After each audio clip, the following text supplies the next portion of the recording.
Thank you so much, Joel. I do want to say a few follow-up things. Number one, the woman from Brown University I mentioned to you, she came back to my class the next year. And I said, "Oh, how are you?" And she says, "I'm an agnostic now." That's progress. So we made some progress there. I don't know what's happened, but I know she stayed friends with the woman who was in my class. I'm hopeful for her. And the other thing, too, was you saw it was a hazelnut. I was a PE major in college, so forgive me if I've confused chestnut with hazelnut. We get a lot of things confused. I think I'm borderline dyslexic. As a matter of fact, I'm not very techno-savvy. I just learned that the no switch on my computer means on. But the one thing I wanted to clarify, when we were in Cambridge, my wife and I, every other year we have our grandkids are not with us. Our kids are with their in-laws. So there's another couple and we go someplace in the world. So one year I think I mentioned it, didn't I? That we were we went to Cambridge and we ended up going to Norwich a couple days later. My wife's birthday is the 28th of December, so we went on her birthday. We got up at like 5:30 in the morning, left, so that we could make the bus that would get us there so we could spend the bulk of the day in Norwich. And when we opened the door, guess what was on the threshold of the door where we were staying? A chestnut. Does that blow your mind? These things, how they sometimes happen anyway. It was kind of cool. All right, so why did C.S. Lewis use fiction? That's the question. If you read Humphrey Carpenter's The Inklings, if you read George Sayre's Jack, if you read the Peter Scackle book, Faith, Reason, and the Imagination, or Reason and the Imagination, I think is the name of it, or if you read A.N. Wilson's C.S. Lewis, a biography, if you just read those 4 books, you'd think the only reason why Lewis went into fiction is because he was a failed apologist. He got slaughtered in a debate by Elizabeth Anscombe on February 2nd, 1948 at the Oxford Socratic Club, and he never wrote never wrote apologetics again. Once 4 people say something, then it becomes a fact, right? That's what some people seem to think. That is absolutely false. You can go read what Anscombe said in the debate. She published it in her collected papers. They were George Sayre in his book, and Marge, you knew George, and I knew him from Oxford days, and he was a delightful man. This is a wonderful man, but somehow he got something confused, because he says in that biography that he had breakfast with Lewis a couple weeks after the debate, and Lewis said, "She destroyed all my arguments for God's existence." They weren't even arguing that. They were arguing over the use of the word valid and whether or not a materialist could make a valid argument. I'll talk more about that tomorrow. But nevertheless, Anscombe herself was a Christian. And if any of you know Wittgenstein, she was a Catholic background, and she was at Wittgenstein's bedside before he died. And she said, "Is there a possibility I can call you a priest and you can give confession to him before you died?" And she asked for a priest to come. She was concerned about his eternal soul. This is not a person who was an atheist or something like that. They weren't even arguing over the issue of the existence of God. So what was really going on? I need to say something else too. It's true he didn't write any more apologetic books like you would have The Problem of Pain, Miracles, or Mere Christianity. But if you count all the essays that he wrote before the debate and all the essays he wrote after the debate, there's 36 essays in Christian apologetics before the debate. There's 34 essays in Christian apologetics after the debate. Hardly looks like a guy who was scared away from writing apologetics. Not only that, many of the essays in God in the Dock and some of the ones in Christian Reflections are actually part of those essays he wrote, and they make up apologetic work. And you've got Present Concerns too. Many of the essays in Present Concerns also came after this debate. They were written after the debate. So what was really going on here?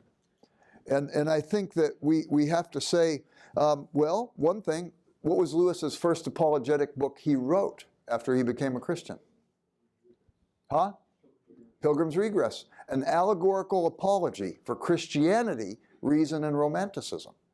In other words, fiction was part of his rhetorical evangelistic tool chest from the outset. He writes Out of the Silent Planet, first of his science fiction books. He writes it just before he writes Problem of Pain. And he writes to Sister Penelope, who did the translation of Athanasius' Incarnation of the Word of God. And Lewis wrote the introduction to that work. And he writes to her and he says, I've discovered any amount of fiction can be smuggled into people's minds under the guise of romance. Lewis is seeing this is a good apologetic tool. I'll come back to that in just a moment. So Lewis was always using fiction. While he was writing his Christian apologetics in the 40s, he was also writing fiction. The Discarded Image comes from that time. Screwtape Letters comes from that time. Satire, but nevertheless, it's still part of his fiction. Lewis wrote this in a letter in 1955. The imaginative man in me is older, more continuously operative, and in that sense more basic than either the religious writer or the critic. It was he who made me first attempt, with little success, to be a poet. It was he who, in response to the poetry of others, made me a critic. And in defense of that response, sometimes a critical controversialist. It was he who, after my conversion, led me to embody my religious beliefs in symbolical or mythopoeic forms, ranging from Screwtape to a kind of theologized science fiction. And it was he, of course, who has brought me in these last few years to write this series of Narnian stories for children. These were things that were always valued by Lewis, and I want you to understand that. The fiction was not a place where he wimped into this and somehow he couldn't compete anymore. Lewis always loved story. And he understood that some things can't be said any other way. In the preface to Paradise Lost, Lewis made this observation. When a man writes a love sonnet, he not only loves the beloved, he also loves the sonnet. He picks a literary form that helps him say what he wants to say. If you've read Preface to Paradise Lost, he talks about primary epic and secondary epic, how Homer used one and how Milton used another, and so on. He also recognized that when he wrote science fiction, I mentioned it this morning, he was writing romantic literature. The world had been explored, so let's awaken people's longing by writing about it extraterrestrially, thinking that way. When he wrote his autobiography, Surprised by Joy, what was he doing with that work? If you read the Alistair McGrath biography, Alistair McGrath did a wonderful thing in that he read everything Lewis wrote in chronological order of his writing it. And McGrath is a brilliant writer and he's a great researcher. But he missed it at this particular point because he starts criticizing the Lewis who never shows up in Surprised by Joy. He says, how come Lewis left this out? How come Lewis left that out? Why did Lewis write Surprised by Joy? He says at the outset, I was writing for those who wanted to know how I moved from atheism to Christianity. When he gets to that point, he stops telling the story. Everything he selects in that story, he's selecting along a narrative theme. He's writing autobiographical apologetics. So I know why he left some stuff out, and I know why he added other stuff out. I want you to think for a second of every thought you've had today. How many of them have you shared with somebody else? Now think of a biographer who's going to write about a life. People, we are mysteries to one another. And if you're going to write a biography, you're going to follow a narrative theme because you can't get everything in. So you're going to tell a story along some narrative way. And I think McGrath missed that with Lewis. He added what was necessary. Why was all the stuff about the horror of his school life so important? Because he felt the loneliness of that. His mother died. He felt alienated. He felt estranged. What about war? They said he didn't write enough about his war experiences. There must have been post-traumatic stress disorder. There must have been this. There must have been that. What does he write about World War II? Guns and good company. He got to know the common man. That was going to be helpful for him later when he would write. And he met G.K. Chesterton's writings in a military hospital. That was important for completing the narrative. So you want to understand the narrative form. And Lewis goes on to say, sometimes fairy stories say best what needs to be said. And he writes an entire essay on it in Of Other Worlds. Why is that important? Well, the word definition means of the finite. We define a thing by its limitation and its function, by virtue of its finitude. Something has to be small enough for us to wrap words around it in order to define it and distinguish it from other things. I can define the book, I can define the podium, I can define the person or the couple. because of their limitation. Now the question is, how do you define God? If he's infinite, how would you define him? Jesus is going to talk about the kingdom of heaven, and he says the kingdom of heaven is like. He uses simile. He uses metaphor. He uses figures of speech. He uses parable. And even when he uses parabolic form, we have to be respectful of the form if we're going to understand the parable. The parables generally teach one thing unless there's something in the parable that's enumerated, like in the parable of the sower. There's 4 soils. We learn something about each one. But you take a parable like the woman who is mistreated in court. And so she goes at midnight and she's knocking on the door. And the guy says, "Get away from here, woman." And she keeps knocking. It's the judge. He's an unjust judge. Finally, she persists and he comes down and he says, "What can I do for you?" And what does Jesus teach with that? Therefore, we should always pray persistently. Well, if you make an allegory out of that, who's the unjust judge? His point isn't to make an allegory. His point isn't to make multiple points. It's to make one point. You go to the parable of the publican, and he's in the temple, and he won't even lift his eyes towards heaven. He's beating his chest. He says, "Oh God, oh, be merciful to me, the sinner. I am so sorry for what I've done." And the Pharisee, he's standing right in the middle of every place. He's got his hands up, praying out loud so everybody could see him. And he says, "You know, Lord, you're so lucky to have me on your team. I tithe down to my spice cabinet, my mint, my cumin, and my my mint, my dill, and my cumin." There you go. I'm dyslexic, remember? Okay. So he says, "And I'm so glad I'm not like that mud filth publican over there." And what do we say? "Man, I'm glad I'm not like that Pharisee." And poof, we are. And the story got through. You respect the literary form that's given. And consequently, we also see not only this kind of thing, we recognize that if we're going to try to define God, there are some things that we're going to have to use analogically. The scholastic theologians and philosophers talked about the way of analogy towards understanding God and understanding some spiritual things. Matter of fact, I would even go so far as to say there's no growth in understanding without some use of the imagination. How does a scientific method begin? With a hypothesis. It's an imaginative statement. And I don't know if it's true or not, but we're going to test it. And if we find out that we did imagine something that is so, how do we depict it? We create models. The models are not the thing itself, but it's an imaginative depiction to bring other people into the realm of our understanding. Lewis even writes about the fact that there's different kinds of metaphors. There's what he calls the pupil's metaphor. I don't know about something, but I say, well, maybe it's sort of like this or whatnot. I come up with an analogy, and I'm doing it as an outsider trying to move into the realm of understanding. But now you're teaching the junior high group at your church. You've got a grasp of the thing you want to teach them, and so you create the master's metaphor, not the pupils, the person who doesn't know trying to figure it out, but the master's metaphor who does understand, and you're trying to explain it to somebody. And don't ever think that that's the end of it. There's a thing called, I got to move this in the middle. This is kind of freaking me out. I feel like Mr. Monk here, if I don't have it exactly in the middle. You have this issue, even once you've gotten it figured out at some level, there's always new heights to go. So Lewis talks about transposition, the greater trying to make itself clear to the lesser. So when Lewis came to faith, just before he came to faith, he had reasoned his way through the morass of atheism and its supporting worldview, materialism, reasoned his way through agnosticism. We'll talk about those things tomorrow. But he finally reasons his way to faith, or at least to theism, becomes a believer in God. But he says in Surprised by Joy that he didn't think he could know God personally any more than Hamlet could know Shakespeare.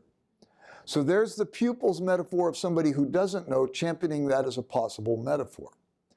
After a late night talk with Tolkien over the issue of myth and metaphor, And Tolkien basically says to Lewis, you love the myth of the gods who come down to man. You love the myths of the God who sacrifices its life for others. How come you like it in Nordic mythology? How come you like it in Greek and Egyptian mythology and Roman mythology, but you won't accept this meaningful story in the one place where it reports to be true and historic? And that just shook Lewis's world. So here's now Tolkien with a master's metaphor explaining to Lewis. And so what does Lewis say in Surprised by Joy? He says, I realized my analogy was a good one. Hamlet could never break out of the play to get to know the author. But Shakespeare, the author, could have written himself into the play as Shakespeare, the character, and made the introduction between Hamlet and Shakespeare possible. That's just like the incarnation, Lewis says. So we think we've got it figured out, right? But now we're going to take a field trip. We're all going to go to Elsinore, and we're going to go back in time, and we're going to put on garb so that we fit in. And we find out that things have been pretty sketchy around the castle. The king has died in the height of his strength. Rather than the crown going to the crown prince, Hamlet, it skipped over to Hamlet's uncle, the king's brother, Claudius. Gertrude, the queen, she suddenly married her brother-in-law, and things are kind of sketchy. There's also reports that Hamlet has been seen talking to his father's ghosts. And some people have been saying that he's kind of mad. And others have said, no, there's a method to his madness. And Ophelia is a basket case. And we're walking through the courtyard with all this weird stuff going on. And all of a sudden, this little guy shows up in Elizabethan tights, little goatee and some frizzy hair, and he's got an earring. And we say, who are you? And how'd you get past the guards? And you're just one more sketchy thing going on around here. And he says, oh, I'm Shakespeare. And you live in a world I've created. I know things have been pretty sketchy, but I've come here to tell you all the wrongs will be redressed and things will eventually be right. And what do we say to that guy? Yeah, sure. And there's always going to be work beyond the pupil's metaphor, beyond the master's metaphor, transposition. There will always be a need to help people go into a more robust, deeper understanding with wider applications. And there will always be need for the imagination. And Lewis understood this, and he understood it well. He also understood something else that's unique about story. There's this passage in George MacDonald's Annals of a Quiet Neighborhood. And I am going to summarize it because William's here, and if I don't say it exactly right, I'll have hell to pay. So we all need people to keep us on track. Okay, so the summary is, in this conversation in Annals of a Quiet Neighborhood, MacDonald breaks and gives an aside, and he said, we do not have souls. We are souls. We have bodies. You tell a child he has a soul, and he thinks like anything else he has, his keys, his books, his lunch, he can lose it and leave it behind someplace.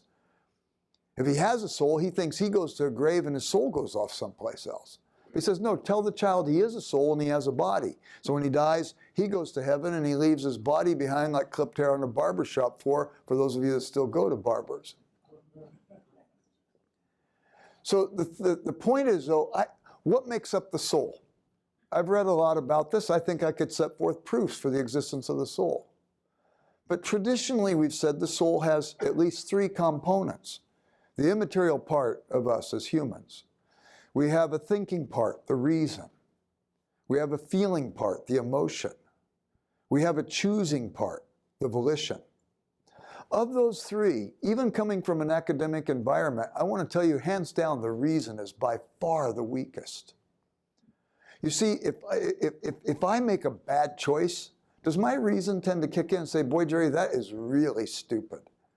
You continue to follow down that path, you're going to hurt yourself and you're going to hurt the people that care for you. You need to repent of that and get back on track. No.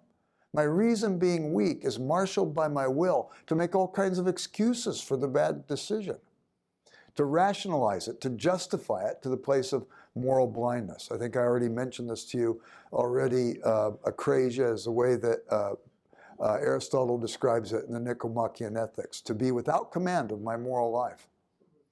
And then if I'm wounded emotionally, does my reason kick in and say, boy, Jerry, you need to grieve that thing that happened to you.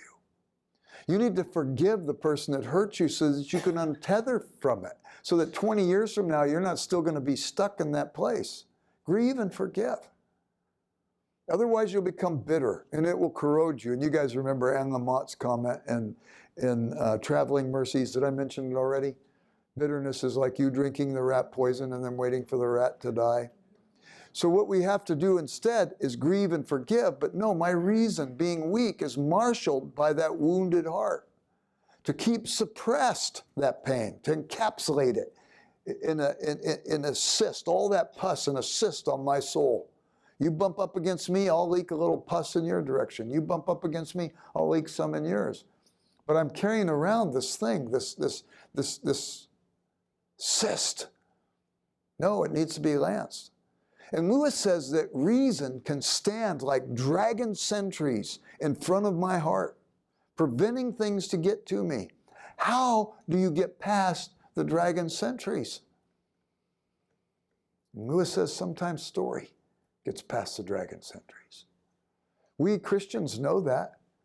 Nathan has an assignment. Go tell David, who's just committed adultery and covered it up with murder, that he's in Deep Bandini, which is a fertilizer company in Southern California. He's in trouble. What would you do if you had the assignment to go tell the guy that's already murdered and covered up his sin and is the potentate of absolute power of your kingdom? And Nathan goes and uses a story to get past the watchful dragon. And it's heard. And Jesus says, I tell parables sometimes for those who have eyes but cannot see, and have ears and cannot hear.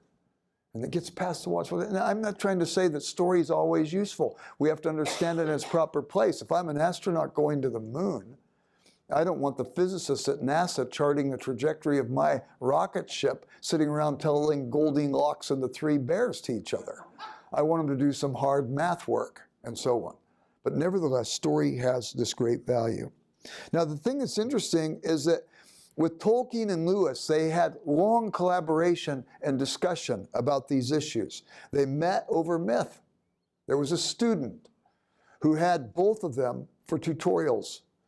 And he wanted to study Nordic mythology, the Elder Eddas. And so he got Lewis and Tolkien and a couple other students to get together, and they would translate Nordic myth. Lewis said that they would each struggle to get a verse or two down, and then Tolkien would go on for pages. He was a man inside language, he said. He would memorize, he would learn a language a year just to do it. He signed the contract to do the translation of the book of Job and Jonah and some of the Psalms in the Jerusalem, the Catholic version of the Bible. He signed the contract to do the translation before he had learned Hebrew. My Hebrew professor in grad school said he thought it was the best translation of Job in the English language. This is a unique guy. But it was language that brought them together. It was reading myths that brought them together. And the Inklings were born basically out of myth. They were born out of those discussions. Tolkien led Lewis to faith using myth. They wrote the kinds of stories Lewis said they liked to read. And Lewis said he thought that Tolkien's essay on fairy stories was the best thing that was written on the literary genre. So Tolkien had published The Hobbit, and he was asked to go to St. Andrews University to give the Andrew Lang lectures. Andrew Lang was a Homer scholar at St. Andrews, and he was a guy also who went around like the Brothers Grimm and collected fairy stories from different languages, translated them to English, and they were translated and put in different books.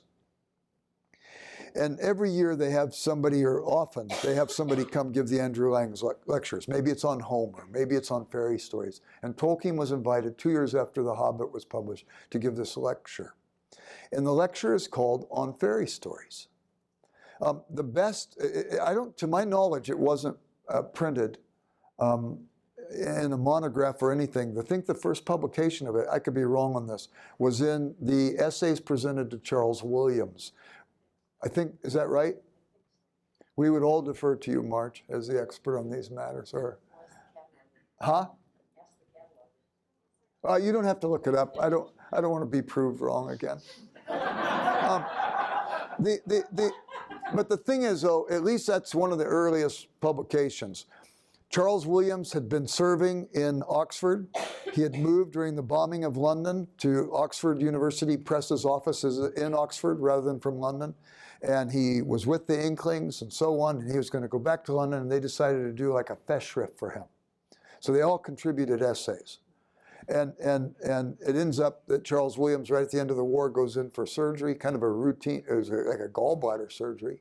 He was, what, 57, 58 maybe, 59, somewhere in there, wasn't that old. And he died on the operating table. So they published the book and gave all the royalties to his wife. But Tolkien contributed this essay on fairy stories. Lewis said he thought it was the greatest thing ever written on fairy stories. Also, it was republished in the Tolkien Reader. All kinds of Christian elements are in the essay as it was originally published. In the Tolkien Reader, many of them have been edited out. You can get it in another form called Tree and Leaf, and there's Leaf by Niggle, and then there's the Tolkien essay.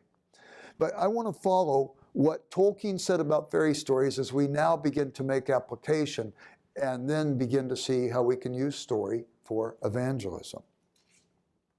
Tolkien begins his essay saying basically stories are as old as language. How did Tolkien come up with The Hobbit and The Lord of the Rings? He was gassed during World War I. He's put in a hospital. While he's in the hospital, by the way, the rest of his regiment were killed. While he's in the hospital, what do? You didn't play video games. You didn't watch movies. Maybe there were a skimpy Red Cross shelf of books that might have been available. Tolkien invented languages. And then he said, what were the people like who spoke these languages? And when Tolkien's writing this essay, he says, story is as old as language itself. And he said, language gives you an enchanter's power, the power of the adjective. Both he and Lewis will talk about an adjective, a floating adjective in a nounless void. Lewis describes it when he describes Mr. Bultitude's mind in that hideous strength. He says it's a quality. What did he like about Squirrel Nutcombe when he read it? The quality of autumn, the quiddity, the wood-isness of a thing, moving into quality. You can't get to quality by mere measurement. There's got to be more, and something like this has to come across. So Tolkien says you can take gold and put that color on a ram's fleece and make something magical. You can take blue from the sky and paint it on the moon. You can take green from grass and put it on a man's face and make a horror. And all of a sudden, with the use of adjectives, we can create all kinds of interesting things. And there's a kind of embellishment Tolkien talks about. He speaks of the cauldron of story. Lewis, in several places, in The Discarded Image, he talks about the key to understanding medieval literature is that it's so much embellished story. He wrote one essay called What Chaucer Really Did to Il Philostrato. So Chaucer's writing Troilus and Cressida, but he's borrowing the story from Boccaccio's Decameron. And where did Boccaccio get it? He's borrowing it a little bit from Virgil. Where did he get it? He's borrowing it from Homer. And we see this embellishment as each time the storyteller wants to tell the story but put a little bit different spin on it for the storyteller's purposes. This kind of embellishment, he talks about it as bone soup or stone soup or nail soup. Do you remember learning that when you were a kid? So the guys are coming back from the wars and they know that they can just impress upon somebody, you've got to put us up because we're coming back from the wars. And the king says everybody in the land has to put soldiers up and billet them whenever they're coming home. So you can see this village. And some kids come running into town from the road and they say there's soldiers coming. So everybody packs up and goes in their house. They don't want to put the soldiers up. They close the shutters. And all of a sudden the soldiers come into the village. And they're used to this. They see it every night when they come into a village.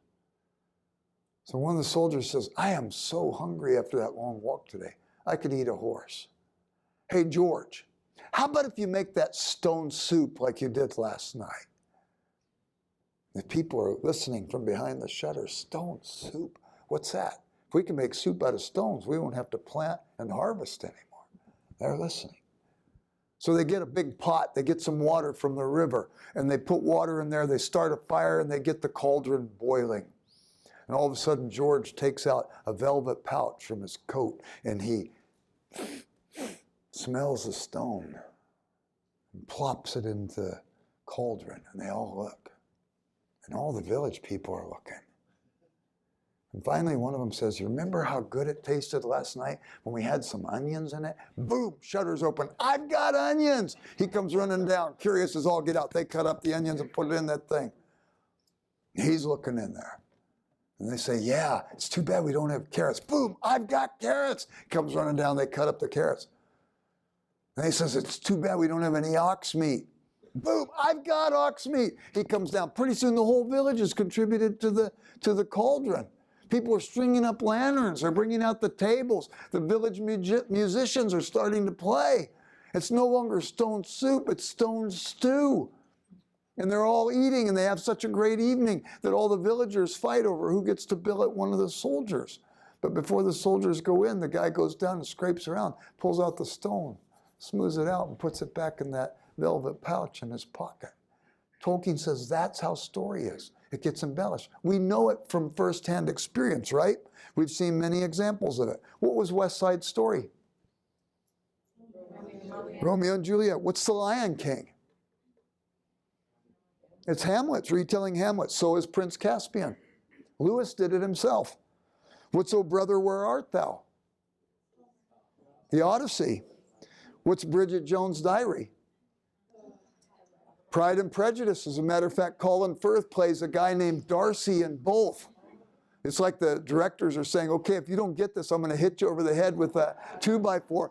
Darcy, Colin Firth, get it here, and Darcy, Colin Firth over here."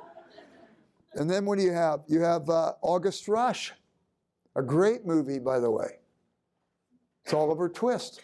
Robin Williams' character is the Fagin character. Inception. It's Orpheus and Eurydice, retold. AI, artificial intelligence. It's Pinocchio, retold. Lewis did it with The Great Divorce. Lewis did it with Prince Caspian. Lewis did it with Till We Have Faces, retelling the myth of Cupid and Psyche. So consequently, Tolkien says these things are so about fairy story, but then before he gives the 4 elements of fairy story, he says there's one thing I want you to get. There's the concept of prohibition that comes through in all these children's stories. And prohibition he writes about in Orthodoxy. And he writes it in a chapter called The Ethics of Elfland.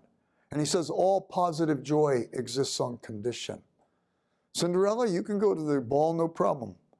But if you go, you have to be back by midnight. And so there's the prohibition that also provides the possibility. Let me read you what Chesterton wrote about this in an essay called Fairy Stories from a book titled All Things Considered, not to be confused with the NPR program. If you really read the fairy tales, you'll observe that one idea runs from one end of them to the other, the idea that peace and happiness can only exist on some condition. This idea, which is the core of ethics, is the core of the nursery tales. The whole happiness of fairyland hangs upon one thread. Cinderella may have a dress woven on supernatural looms and blazing with unearthly brilliance, but she must be back when the clock strikes 12. The king may invite fairies to the christening, but he must invite all the fairies or frightful results will follow. Bluebeard's wife may open all the doors but one.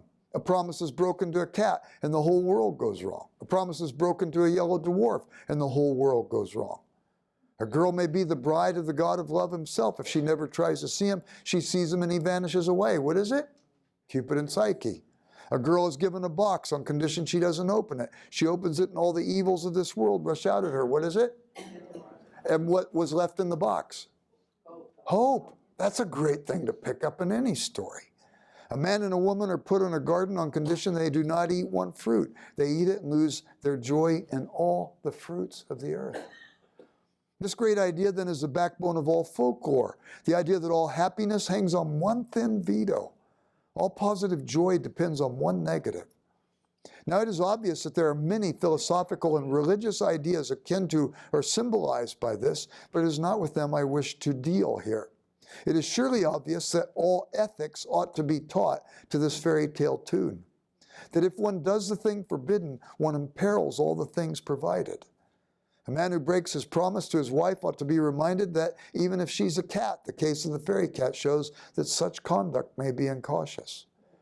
A burglar just about to open someone else's safe should be playfully reminded that he's in the perilous posture of the beautiful Pandora. He's about to lift the forbidden lid and loosen evils unknown.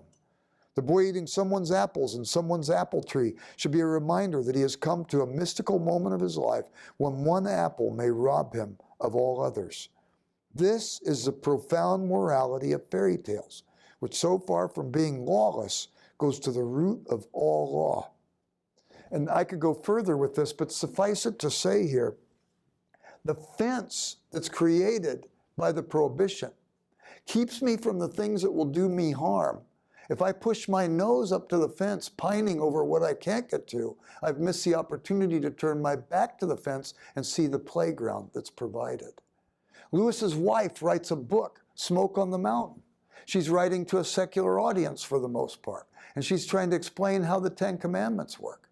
She says you've got to reinterpret them positively in a very Chestertonian-esque sort of way. The first commandment, thou shalt have no other gods before thee, positively restated as what? Thou shalt have me, God says. Find your fulfillment and joy in me. You go through the commandments, and what happens if a person violates the prohibition of bearing false witness? You destroy trust in a community. If you don't want to kill somebody else, you want to affirm life. Turn your back to the fence. The last command is what? Thou shalt not covet. What's that saying? Thou shalt learn contentment. And there's the positive joy. So anyway, that's one feature that Tolkien says is very important to the fairy story. But then he goes into 4 particular features of the fairy story. The first is fantasy. And fantasy is that quality of fairy story that awakens desire. Lewis says, when you read a story to a child, what does a child say at bedtime when they hear a really good story? Yeah. But they know all the twists and turns of plot. Why do they want you to read it again? And Lewis suggests because they love the story and the world of the story. And they want to go back to that world. And he says, I think it awakens in them a desire and a longing for the only other world they could ever really know, which is heaven. So fantasy is to awaken this kind of desire. You have another feature in fairy story, and it's called recovery. Recovery. And Tolkien says it's the regaining of a clear view, to see things as they really are. We have a tendency that the more we engage with a thing, we begin to trivialize it by virtue of familiarity. Remember when you were a kid and you got that present at Christmas? I don't know about you, but my folks used to let us go to bed with our toy that we got at Christmas. Was that cool or what? Eventually they knew we would fall asleep. Kathy's furrowing her brow. She doesn't remember it. Things got easier after you, the firstborn, had to go through all the hard stuff. So then the next day you're playing with that toy, still new. The next day you start getting attracted to your sibling's toy. You want to play with it, you play with yours a little. The next day, you maybe for a few minutes play with it. The next day, it's regulated to the toy pile and you don't play with it anymore. Recovery, to see things that have been trivialized once again with clarity. So you go to The Princess and the Goblin. And this is why you need to come to the Wade Center to research this stuff. All the modern editions of The Princess and the Goblin that I've seen have edited out most of the Christian elements. But if you go to the edition that they have here, the first edition from Good Words for the Young, the 1871, the original, this is how the story starts. MacDonald is going to tell the story, and he's interrupted by a voice. There once was a little princess who, oh, but Mr. Editor, why do you always write about princesses? Well, because every little girl is a princess. Oh, you'll make them vain if you tell them that. Not if they understand what I mean. Then what do you mean by a princess? What do you mean by a princess? Well, I mean the daughter of a king. Very well then. Every little girl is a princess. And there'd be no need to say anything about it, except that she's always in danger of forgetting her rank and behaving as if she had grown out of the mud. Wow. And all of a sudden we start to look at every little girl a little bit differently. The wood that's become so familiar outside of our property, because we've explored it for days and days and years, it loses some of its appeal and its wonder. But now we encounter an enchanted wood in the story, and all of a sudden our eyes open up again. And we're sharing the gospel, this magical story. And we're sharing it with people who have trivialized life. They've lost the magic, and so on. And we get to tell them the story. And we get to help them recover. I'll tell you a little aside here.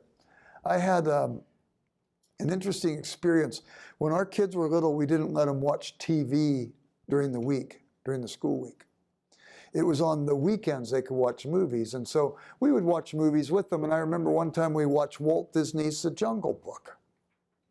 And you've got Mowgli, he's lost from his parents, and Baloo the bear finds him, and Bagheera the panther, and they kind of raise him. And Shere Khan the tiger wants to kill the man-child. And everything's building up to the big dramatic moment when Shere Khan tries to kill the boy and Baloo throws himself in harm's way. Lightning strikes the tiger. He ends up going off and never heard from again. But it looks like Baloo, Mowgli's protector, has died. And Bagheera and Mowgli are walking off. They're looking over their shoulder at the limp body of their friend. And Bagheera the panther says to Mowgli, "Greater love hath no man than this, that he would lay down his life for a friend." That just didn't sound like Kipling to me. So I went and blew the dust off of my Jungle Book, and it wasn't there. It's in John 15. How did it get in that movie?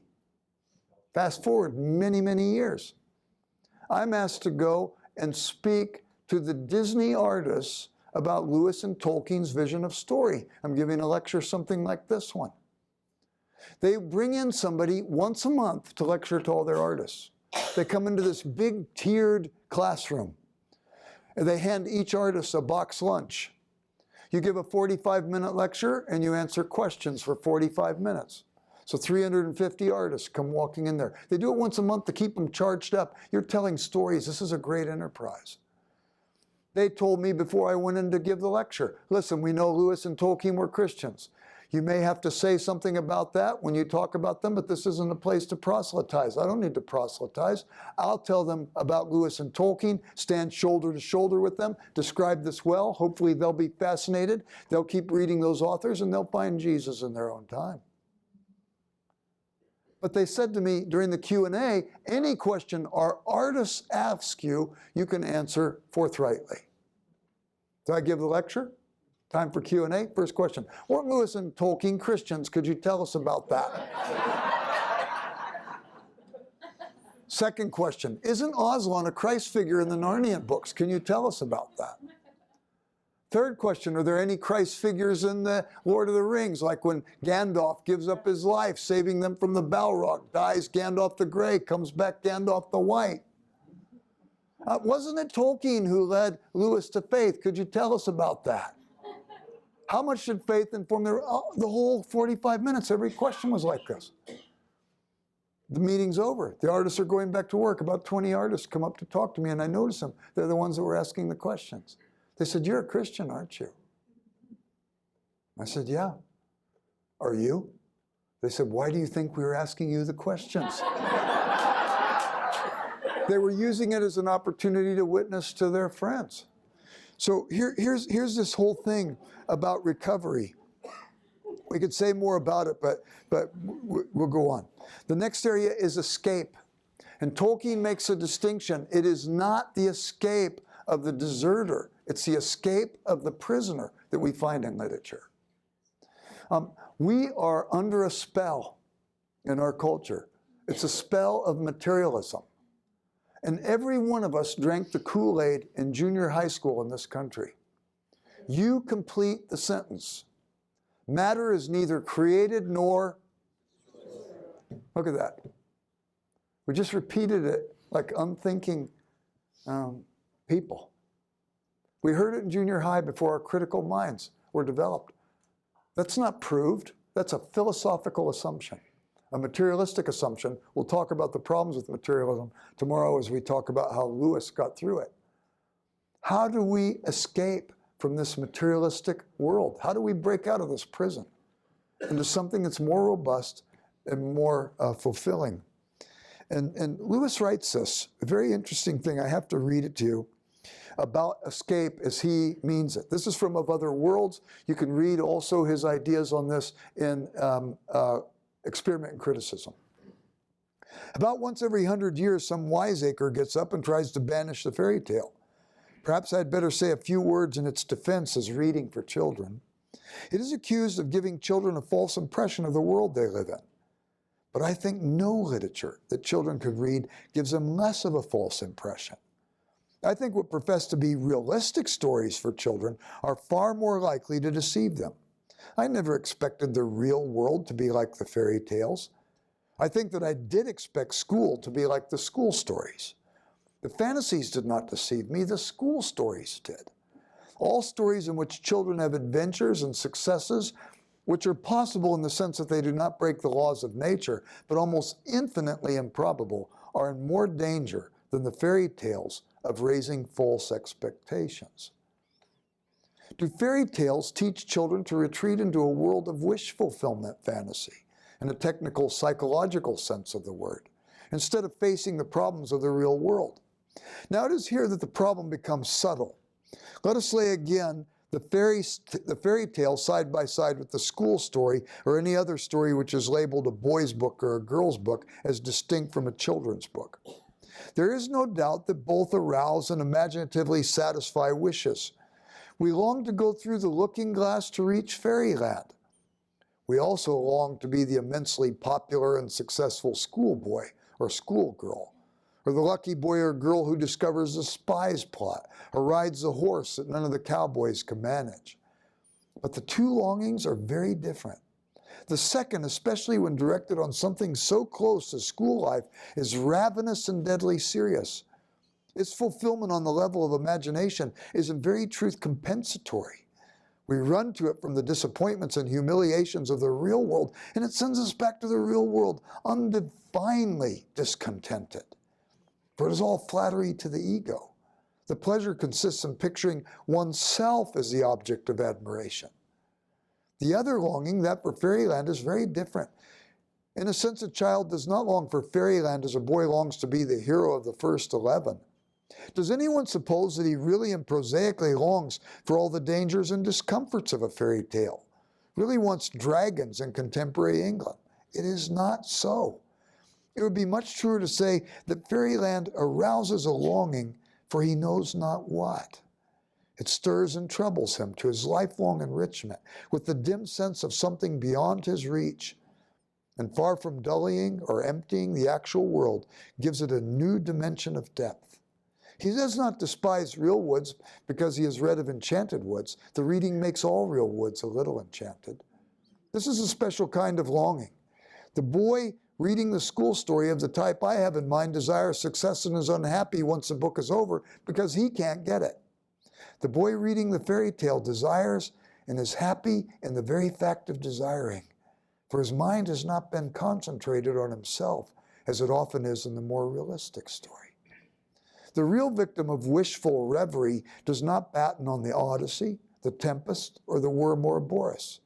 He or she prefers stories about millionaires, irresistible beauties, posh hotels, palm beaches, and bedroom scenes, things that really might happen, that ought to happen, that would have happened if the reader had had a fair chance. For as I say, there are two kinds of longing.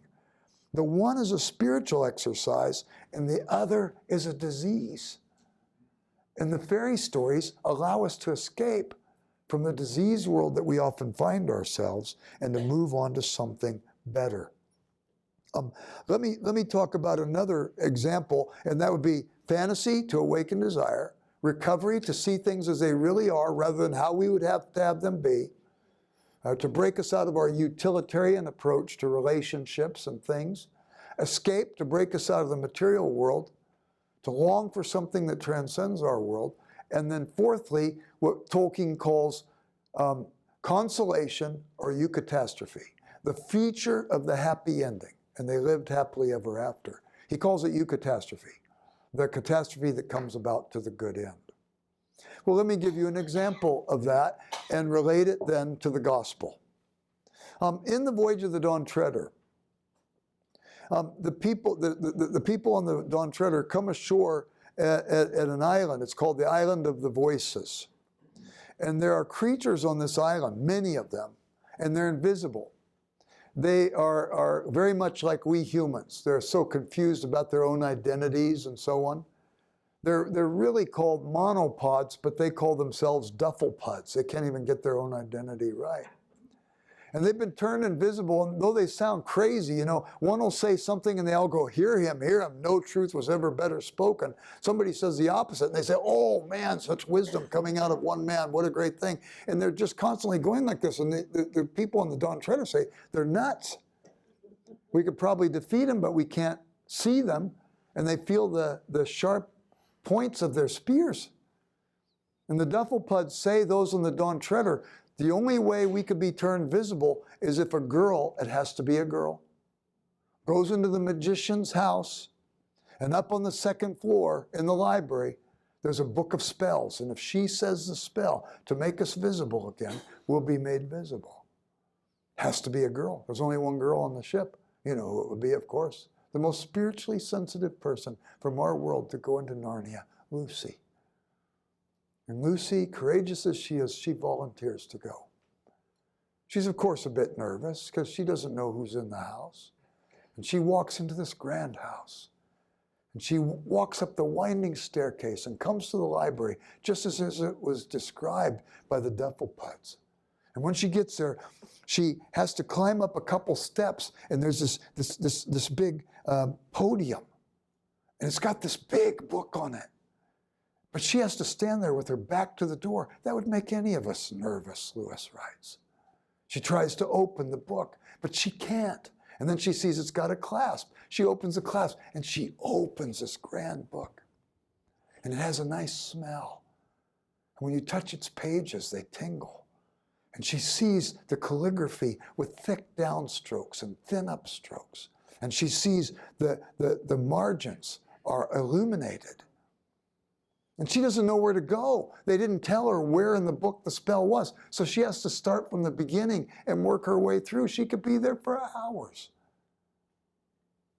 She turns the first page.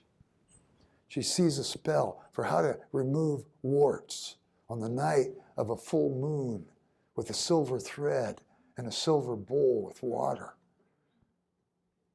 She turns a page and she sees how to give a man a donkey's head like they did to poor Bottom in Midsummer Night's Dream.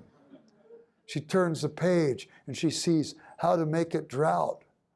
And then she turns a page and there's a spell for how to make it rain after it hasn't rained for a long time. And she turns the page and she sees a spell for how to collect a swarm of bees. And at this moment, she notices the illumination on the manuscript gives an animation of what the spell's about. She could see a man collecting a swarm of bees. Finally, she comes to a spell, how to make one more beautiful than the lot of mortals. She's always been the less lovely of the two sisters. Susan, her older sister, is the one everybody pays attention to. And all of a sudden she sees in the illumination a young girl like herself standing at a podium in front of a book. And she sees a girl like Susan standing over here with a bunch of people concentrating on her. And all of a sudden she sees the little girl at the podium speaking some words. And all of a sudden she sees her appearance transform. And all of a sudden she sees the people looking at Susan turn from her to look at the girl at the book. And then all of a sudden she sees people wanting to fight for her honor. And armies are deployed and ships are launched. It's like Helen of Troy. And she says, I've got to say that spell. And she goes to say it, and all of a sudden the face of Aslan comes out of the page. And quickly she turns the page. And the next spell is how to listen into what your friends are saying about you when you're not there. Now, have you ever had some victory over some temptation, and if you really thought about it, you realize, you know what, you didn't really have much to do with that victory? Your skin was saved by some freaky chance. But then you think because your skin was saved, you kind of deserve the next one. So she just rushes in and says the second spell as quickly as she can. And so now she all of a sudden hears clickety-clack, clickety-clack, clickety-clack, clickety-clack, a train. And all of a sudden she hears a conversation in the train compartment of two of her friends. One of them was one of her best friends at school, and one of them was her arch enemy. And her arch enemy's trying to get her best friend, goading her to say something mean about Lucy. And sure enough, goading as she does, she finally says something that she would have never said in proper company.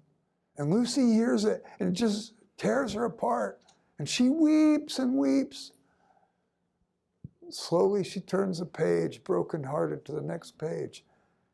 The spell for the refreshment of the Spirit. And as she reads it, she says, I've never read a story like this. It goes on for 3 pages. And she realizes it's the most lovely story that she's ever heard in her life. She says, I've got to read it again. And she realizes from this spell, you can never go back. You can only go forward. And all the words on the page begin to disappear. She says, this is a strange book. And she says, what was the spell about?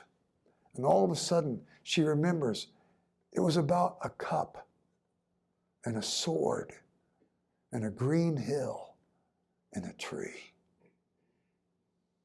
And ever after that, whatever Lucy thought was a good story, it was a story that reminded her of the story she read in the magician's book for the refreshment of the Spirit. She turns the page, and the next page is how to make things visible that have gone invisible. And she utters that spell, and all of a sudden Aslan's standing right next to her. Aslan, how did you get here? I've been here all along, dear heart. Oh, come on, Aslan, I didn't make you visible. Did you think I wouldn't abide by my own rules? But you've been listening where you shouldn't have listened. Oh, Aslan. Aslan, what would have happened if I wouldn't have listened? Nobody gets to know what would have happened, but everybody can find out what will happen. But come, we need to meet the master of this house. Oh, Aslan, will you ever tell me that other story? Oh, Aslan, do, she says. He says, dear heart, that is a story I will be telling you forever and ever. What was the spell? It was the gospel story. It was the eucatastrophic story. It was the great consolation, the ultimate happy ending. It was about a cup that Jesus drank, a sword, a death he died, a tree, the cross, the green hill, Calvary. It went on for 3 pages. And always you can go forward from that point. You can't go back. And there's the great, great story. And so here's Tolkien and Lewis. Story. How does it work for evangelism? You know what, people? You hardly have to worry about it. This story is so invasive in our culture. All you have to do is refer to the elements that are already there. Let me give you an example. I don't know about James Cameron, where he's at. You know, the great movie producer? Every time I've heard him interviewed, whether he's asked about it or not, he seems to take a swipe at Christians. And yet, look at the movies he makes. He's always using our story. He tells the story of Terminator 2. An alien from another world comes to our world. And coming into our world, he gives up his life to save the woman and her child. What's the next movie he makes? Most expensive movie ever made in history. $200 million to make this movie. It was the Titanic. He builds a set 1/4 the size of the original Titanic. He has incredible special effects. He gets Celine Dion to do the music when she's in her ascendancy, and he has Leonardo DiCaprio and Kate Winslet to do the box office draw acting. And now he's got everything in place, but he's got to tell a story that he knows is going to work. So what story does he tell? Our story. Jack wins a ticket to the doomed ship, goes immediately to the bow of the ship, makes a shape of the cross and says, I am king of the world on the doomed ship. There's a woman on that ship. She's stuck in circumstances not of her making. Her father has died and left them penniless. And the mother says, who's used to living the high life, I'm not going to live as a washerwoman. And so she says that she's going to promise her daughter in marriage to a guy who's like the devil incarnate, who's on the doomed ship. So consequently, she sees no out. She goes to the stern of the ship. She's going to throw herself overboard. But Jack, who happened to win the ticket to the doomed ship, he saves her life. They bring the old lady back when they find the Titanic. And they say, tell us about that night. And she tells the whole story. They say, we have no record of this guy on the ship. And she says, but isn't that amazing? He saved me in every way. It's just it's in our culture. It's invasive. What's the next movie Cameron makes? Avatar. A man who takes on the flesh of that world and goes into that world to save that world. What does avatar mean in Sanskrit? Incarnation. He knows exactly what he's doing. This story always works, and we Christians hardly ever talk about it. And the world is hungry for it. Okay, one last story and we're done. So you go to the end of Voyage of the Dawn Treader. Lucy's been to Narnia 3 times. She saw at the end of Prince Caspian that her older brother Peter and Susan were told they wouldn't be coming back to Narnia again. And she knows one day this is probably going to be true for her too. And sure enough, at the end of the Voyage of the Dawn Treader, Aslan speaks to her and says, you won't be coming back to Narnia again, Lucy. And Lucy weeps. The girl who loves to bury her face in Aslan's mane, who's learned to worship him for his strength, knows that he loves her so he could listen to her reproofs if they come, trusts her, loves him. And she says, you won't be coming back. And she weeps and says, Aslan, it's not even Narnia, you know. It's you. How can I go on not meeting you again? He says, oh, dear heart, I live in your world too. And you have been brought here for a time, that knowing me here for a time, you might know me better in your world. Here's Lewis and Tolkien using story. And they use story to communicate the gospel. And not only do they use it to communicate the gospel, they open up our eyes so that we could see there's lots of stories that reverberate these themes. We could read them to our children and then talk about it afterwards. We could go to a movie with friends and seeing something that's faintly familiar in the film. We could go to pie afterwards and talk to our friends about it. And the story sometimes gets past the watchful dragons. Okay?